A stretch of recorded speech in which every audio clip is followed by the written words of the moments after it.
नमस्कार, PTC news देख रहे सभी दर्शकों का स्वागत। मैं हूं आपके साथ अतुल वर्मा, लेकर हाजिर हूं प्रदेश की तमाम खबरों का हाल। बुलेटिन की शुरुआत करेंगे, लेकिन सबसे पहले एक नजर हेडलाइंस पर। दिवाली के त्योहार के बाद गैस चैम्बर में तब्दील हुआ जींद जिला। खतरनाक स्तर पर पहुंची आबो हवा, एयर क्वालिटी इंडेक्स 435 के पार। सीएम सैनी ने किया सोनीपत के गोहाना का दौरा। मशहूर मातूराम हलवाई की दुकान पर सीएम ने चखा जलेबियों का स्वाद। लोकल फॉर वोकल का किया जिक्र। करनाल में भाजपा की ओर से दिवाली मिलन कार्यक्रम आयोजित। भाजपा के 5 जिलों के विधायक और केंद्रीय मंत्री मनोहर लाल खट्टर रहे मौजूद। सभी ने कार्यकर्ताओं का जताया आभार। मुख्यमंत्री नायब सैनी ने सह परिवार राज्यपाल बंडारू दत्तात्रेय से की मुलाकात। राज्यपाल को हरियाणा दिवस और सभी त्योहारों की दी शुभकामनाएं। और सिरसा में इनेलो की ओर से कार्यक्रम का आयोजन। समारोह में पाकिस्तान के सांसद अब्दुल रहमान खास तौर पर हुए शामिल। इनेलो नेताओं ने जताया आभार।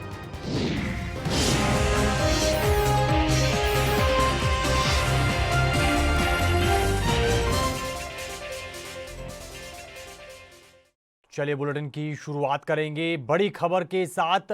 दिवाली के त्योहार के बाद और लगातार पराली जलते रहने के मद्देनजर जींद जिले की आबो हवा खतरनाक स्तर पर पहुंच गई है। जानकारी के मुताबिक जींद जिले में एयर क्वालिटी इंडेक्स 435 के आंकड़े को पार कर गया है और जींद जिला गैस चैम्बर में तब्दील हो गया है। खतरनाक स्तर पर एयर क्वालिटी इंडेक्स पहुंच चुका है, जिसके कारण सुबह से ही आसमान में जहरीली हवा और स्मोक छाई हुई है। इधर जिले की आबो हवा खराब होने के कारण लोगों को भी काफी दिक्कतें पेश आ रही हैं। ये उस दिन दिवाली के दिन बम पटाखे बजाए गए और प्रदूषण ज्यादा बढ़ गया, इसलिए आंखों में जलन होगी और परेशानी ज्यादा बढ़ गई। तो क्या कारण, सबसे बड़ा कारण इसका? ये जो पराली पुड़ी का धुआं होता है, इससे प्रदूषण बढ़ता है। ये जलाई नहीं जानी चाहिए। तो 435 पहुंच गया एयर क्वालिटी इंडेक्स, तो कहना खतरनाक स्थिति में भी तो समय बता रहा है इस टाइम तो।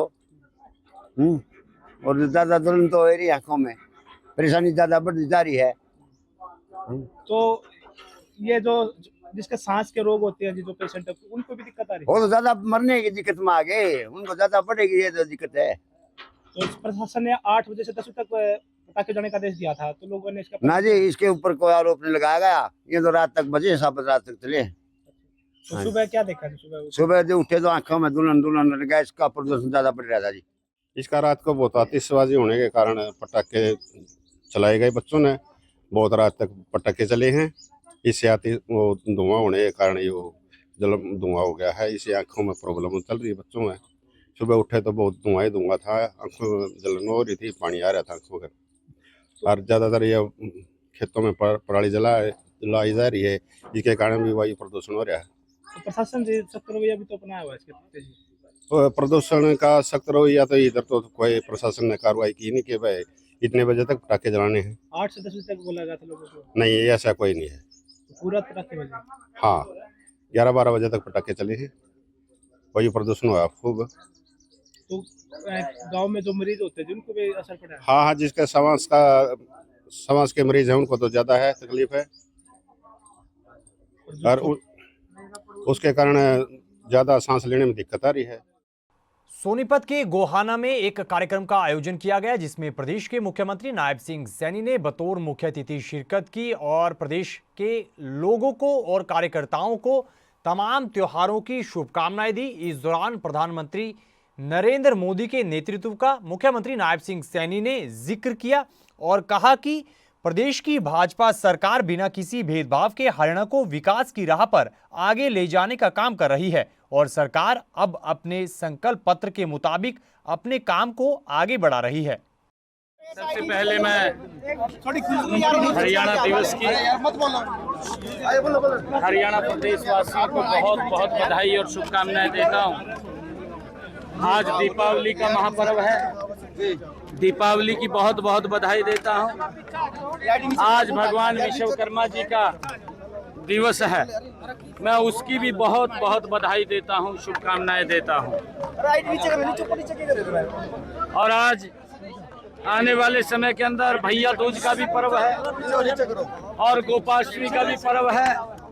इसकी भी बहुत बहुत बधाई और शुभकामनाएं देता हूं। आज गोहाना में कार्यकर्ताओं द्वारा जो हमारे सोनीपत लोकसभा में यहां से नवनियुक्त विधायक चुने गए थे, उनका सम्मान समारोह कार्यकर्ताओं द्वारा रखा गया था। मैं सभी कार्यकर्ताओं को और सभी लोगों को जिन्होंने अपना बहुमूल्य वोट दे करके कमल का फूल खिलाने का काम किया है, मैं सभी को प्रणाम भी करता हूं और दिल से धन्यवाद करता हूं।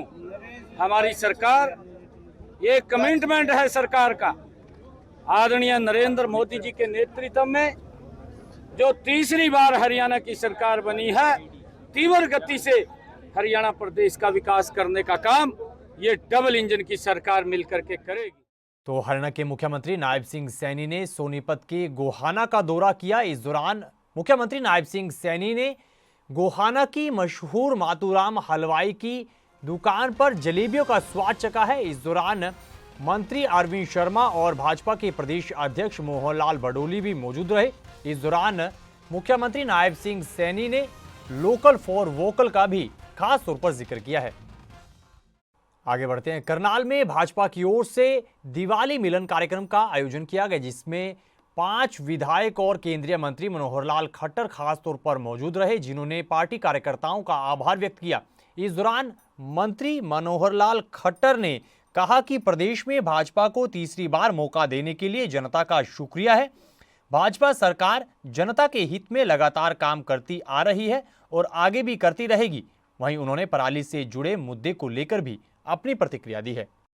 58 साल का जो कार्यकाल हरियाणा का बीता है, इसमें जो पिछले 10 साल के काम की चर्चा आज हरियाणा की जनता के हर जबान पर ये विषय है कि ये 10 साल का कार्यकाल उनको बिल्कुल किसी भी बाधा के रहित, ये बाधा रहित उनका जो जीवन चला है, इससे सब लोग प्रसन्न हैं। जो हमारी नीतियां हैं, पॉलिसीज हैं, उससे सब प्रसन्न हैं। बिना किसी भेदभाव के सबके साथ एक समान व्यवहार और भौगोलिक तौर पर भी विकास के नाते से सभी, चाहे वो जिला हो, चाहे गांव हो, चाहे छोटी बड़ी सब इकाइयां, सब में, और हमने समान रूप से काम किया है।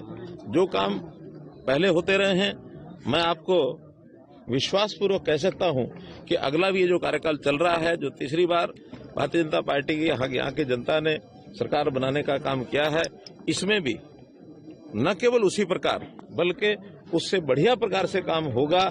ऐसा चूंकि जो काम रुकते हैं, जो चल पड़ते हैं वो तो चल पड़ते हैं, जो रुकते हैं उन रुके हुए कामों को भी अगली जो सरकार आती है वो सब करती है। यहाँ इस लोकसभा से, इस जिले से सभी की सभी सीटें भारतीय जनता पार्टी की झोली में गई हैं। यहाँ की जनता को इसलिए भी मैं धन्यवाद करता हूँ। इधर सिरसा में भी इनेलो की ओर से कार्यक्रम का आयोजन किया गया, जिसमें पाकिस्तान के सांसद अब्दुल रहमान ने खास तौर पर शिरकत की है।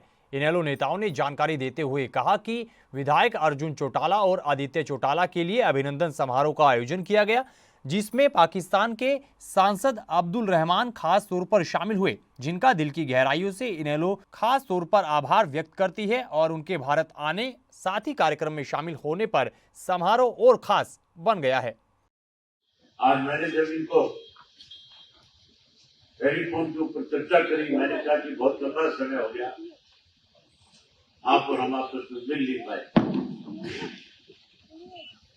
तो मैंने उनसे कहा था कि आप अर्जुन के सगाई समारोह में शामिल हुए थे, उसके बाद ना मैं आपके पास आज था, ना आप हमारे पास आज थे। हमारे एक ऐसा त्योहार दीपावली का दिन आता है जिसमें सब लोग मिलजुल करके एक दूसरे का सम्मान करते हैं, अपने भाईचारे को मजबूत करते हैं। तो मैंने कहा अगर आप समय निकाल सुहास को तो हमें बहुत खुशी होगी। और जैसे मैंने इनसे इस बात के लिए रिक्वेस्ट करी, इन्होंने तुरंत मेरी बात को स्वीकार किया और हमारे बीच में आए। मुझे आज इस बात की सबसे ज्यादा खुशी है। आए तो ये मेरे पास बहुत दफा है, मैं भी इनके पास बहुत दफा गया और कई दिन तक हम लोग एक साथ थे, पाकिस्तान में इकट्ठे थे, हिंदुस्तान में रहे, अनेक जगह पे हम लोग जा करके भी आए। लेकिन आज का दिन मेरे लिए बहुत ही एक अलग तरह का दिन कह सकता हूँ, क्योंकि आज आप मेरे गांव में आए हो, गांव के अंदर भी ऐसे मौके पे आए हो जिस दिन को तो बहुत उत्साह के साथ मनाने का काम करते हैं। दीपावली तो बहुत बड़ा हमारे लिए पर्व है। इधर प्रदेश के मुख्यमंत्री नायब सिंह सैनी ने सहपरिवार प्रदेश के राज्यपाल बंडारू दत्तात्रेय से खास मुलाकात की है। वहीं मुलाकात के बाद सीएम सैनी ने कहा कि उन्होंने राज्यपाल से शिष्टाचार भेंट की है और इस दौरान उन्हें दिवाली, हरियाणा दिवस, गोवर्धन पूजा समेत तमाम त्योहारों की शुभकामनाएं दी है। साथ ही उनकी दीर्घायु की भी कामना की है। नूह के रोजका में पिछले काफी दिनों से धरने पर बैठे किसानों ने सरकार और प्रशासन के प्रति नाराजगी जाहिर की है और 9 नवंबर को किसान यूनियनों की महापंचायत बुलाने का फैसला किया है। धरने स्थल पर बैठे किसानों ने कहा कि अगर सरकार उनकी मांगे नहीं मानती है तो एशिया की सबसे बड़ी फैक्ट्री का काम रुकवा दिया जाएगा। कि किसानों ने अब सर पे कफन बांध लिया है, क्योंकि 12 साल से इंतजार और 12 साल की जो ये हमारे जो चले आ रहे हैं शुरू से ही, ये बहुत बड़ी एक मतलब एक वो है। अब हम बिल्कुल याद लगा नाक भर गए हैं और अब हमने ये फैसला लिया है, सर पे कफन बांध लिया है कि भाई हमारे बच्चे और औरत और कोई भी मतलब हम हर कठिनाई से हम भिड़ने वाले हैं। हम अब डरने वाले नहीं हैं। जब तक कि हमारी मांगें ये हमारी जो मांगें हैं, या एक तो हमारे 25 लाख रुपए जो बकाया रह रहे हैं ये हमको मिले, और दूसरा हमारा जो हमसे एग्रीमेंट जो कराया है काला कानून, ऐसे पूरे प्रदेश में कहीं नहीं हुआ, क्या पूरे हिंदुस्तान में जो कि एग्रीमेंट हमसे लिया किसानों से। जो आज हमने पत्रकार वार्ता की है, इसमें हम अपनी आगामी जो हमारी पंचायत होने जा रही है 9 नवंबर को, इसमें हम अपनी धरना की रूपरेखा बनाएंगे और जो हमारी जो महापंचायत होने वाली 9 नवंबर को, इसमें हम सरकार को चेतावनी देते हैं कि या तो हमारी मांगों को माना जाए। अगर सरकार हमारी मांगों को नहीं मानती है तो हम फिर उसमें बहुत बड़े बड़े कड़े निर्णय लेंगे। उसमें हमारा जो ये चाइना कंपनी का काम चल रहा है इसको रोकने के बारे में भी मंथन करेंगे और भी बहुत बड़े बड़े फैसले लेंगे।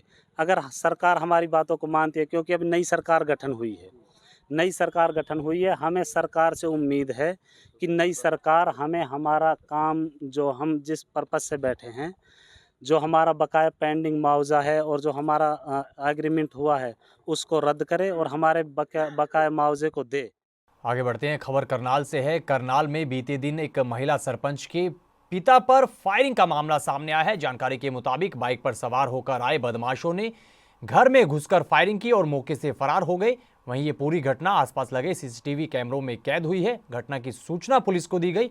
वहीं पुलिस इस पूरे मामले की जांच में जुटी है और आसपास लगे सीसीटीवी कैमरों को खंगाल रही है। गोली चलने का मामला सूचना मिली थी, मामला हमारे संज्ञान में आया और अभी हम अस्पताल पहुंचे हैं। इसमें जो घायल व्यक्ति हैं वो श्री महेंद्र सिंह है, जिनकी पुत्रवधू सरपंच है श्रीमती बबीता। उन पे गोलियां चली हैं। वो ये शुक्र है कि वो आउट ऑफ डेंजर है। अभी डॉक्टर से मेरी बात हुई है और इसमें जो परिवारजनों की तरफ से जो अभी स्टेज प्राप्त हुई है, अभी उन पे हम कार्रवाई कर रहे हैं। सीआईए की टीमें लगाई गई है, स्पेशल टीम मौके पहुंच रही है। हम सब कार्रवाई के लिए यहाँ खड़े हैं। कितने राउंड फायर हुए हैं सर? अभी मैं मौका पे जाके बताऊंगा आपको। जैसा परिवारजनों ने बताया कि 3-4 राउंड फायर हुए हैं। कितने सर कोई रंजिश है? पूरा मामला पिछली रंजिश है जो देखिए अभी मैं कहना जल्दबाजी होगी, पहले वेरीफाई करेंगे सारी बात, उसके बाद आपको बता पाएंगे।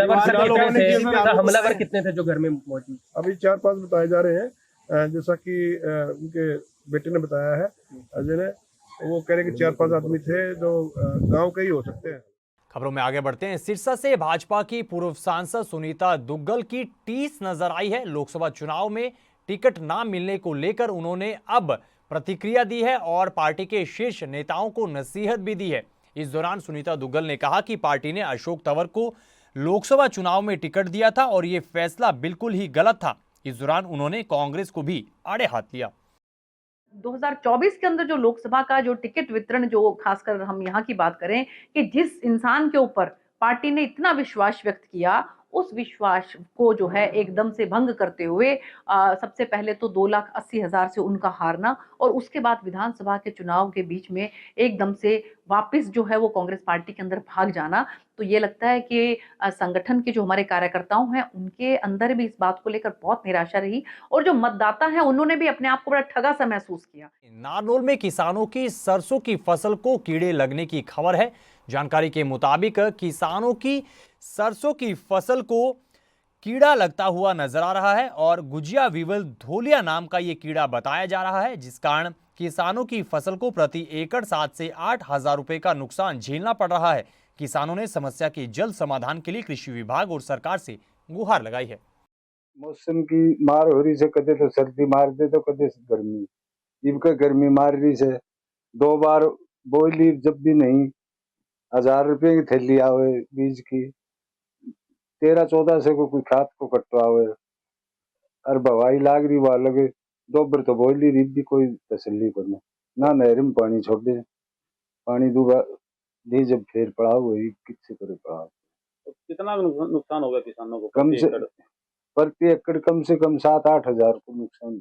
सरसों की फसल बर्बाद हो गई, बर्बाद कर दिया हमने। फसल तो होती तो सही रहता, लेकिन फसल ही बर्बाद कर रखा है हमने तो जी। 2 बार तो बिजाई कर दी और तीसरी बिजाई की तैयारी, नहर में पानी नहीं है, हम तो बर्बाद हो गया। किस वजह से बर्बाद ये हो रहा है गर्मी की वजह से, कीड़ा लग गया पहले और उसके बाद में फिर बिजाई की है, पलाव करके वो की बिजाई, उसमें फिर रोग लग रहा है, गर्मी पड़ रही है बहुत ज्यादा, गर्मी की वजह से सारा काम हो रहा है जी, और नहर में पानी नहीं आ रहा। इस खबर के साथ फिलहाल इस बुलेटिन में इतना ही, लेकिन पीटीसी न्यूज पर खबरों का सिलसिला बदस्तूर जारी है। आप बने रहिए पीटीसी न्यूज के साथ। फिलहाल के लिए दीजिए इजाजत। नमस्कार।